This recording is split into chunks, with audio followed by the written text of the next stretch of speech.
A brazen thief who doesn't try very hard to cover his tracks, and a ragtag group of detectives who are hot on his trail. It sounds like it could be the plot to a new comic book series, but actually, this is the true story of the Castro Valley Avengers.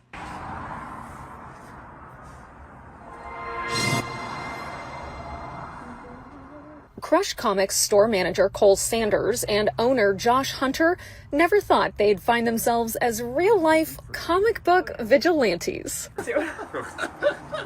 It's wild. It's so funny. They're on the cutting edge of crime. Is this like a, yeah.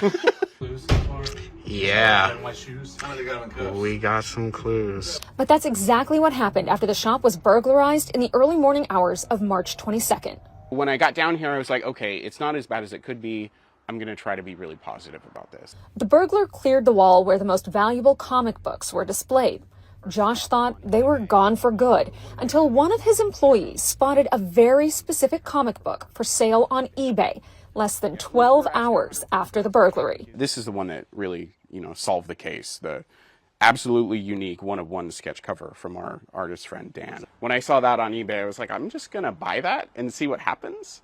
And we got the guy's name and address and everything, and there it was. From there, Josh went to an Instagram page for someone with the same name and found this: a Lego Bandit figurine offering to buy, sell, or trade Lego sets in the East Bay, plus a photo which looked very similar to the mystery man in the hoodie on the shop's surveillance video.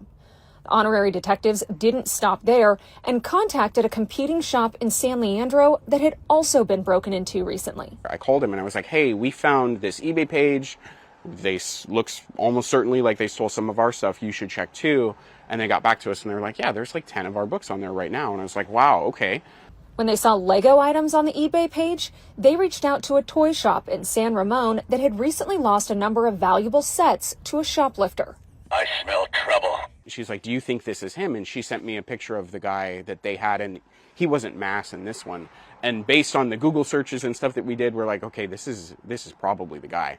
They turned the information over to police, and just a couple days later, another toy shop was hit. And my wife and I are looking at each other, and same thing. They broke the window, they got in, they stole a bunch of stuff and left. Do you think this could be the same guy? So I go to message them on Instagram. We had already had a message from them saying that, hey, we think it's the same guy. The very next day, the Alameda County Sheriff's Department served a search warrant at the home of 29-year-old Narula Amiri of Livermore, where they say they found tens of thousands of dollars of comic books, collectibles, and Lego sets, the majority of which were returned to their respective stores. Everybody's really appreciative. Everybody's really cool. We have now like a little text group chain of shop owners talking about it. Reflecting on the entire experience, the Castro Valley Avengers could only do one thing: quote, another comic book superhero. What did Peacemaker say? Who knows why crazy men do the things that they do? Yeah. Josh and Cole say they're now actually thinking about publishing their own comic book series based on the break-in and subsequent detective work. But they said they'd have to change it up a little bit and make the villain a little harder to catch.